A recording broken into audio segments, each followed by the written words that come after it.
Hello guys! So ayan, Sunday na naman, day off ko na naman. Kaya ayan, nakagayak ako, pupunta magsimba. Ayan, nakakita ako ng magandang view, kaya nag-selfie muna ako. Siyempre, hindi natin palalaspasin ang selfie. Ayan, nandyan na ako, tapos na ang misa. Kaya nagpunta naman ako sa Philippine Market, dyan sa Sunday Market ng Lebanon, dito sa Hamra. Yan, nagtingin-tingin muna ako kung ano mabibili ko. Kahit papaano may konting budget naman para makabili ako ng ampalaya. Kasi last week, mahal pa ang ampalaya, 600.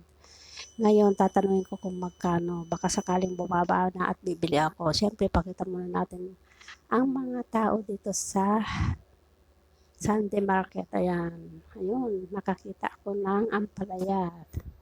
Ayan, pakita muna natin ang mga view. Pakita muna natin ang mga tao dito sa Sunday Market. O, diba? Ang dami-dami nagtitinda. Kaya ayan, lumapit na ako kay kuya. Tinanong ko kung magkano ang palaya. Sabi niya 200 daw. Sabi ko ang mahal-mahal naman. Next Sunday na lang. Sabi niya, bigay ko na lang ng 150. Sabi ko mahal pa rin, next week na lang.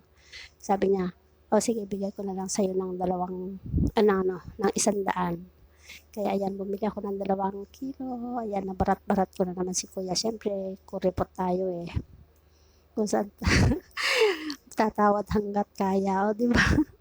Meron pa akong palibreng sili dyan. Binigyan niya ako ng libreng sili. Konting dakot, o, di ba? Kaya, thank you for watching. Ayan, bye-bye. Nakabili ako ng ampalaya. Hintayin nyo, magluluto ako ng ampalaya.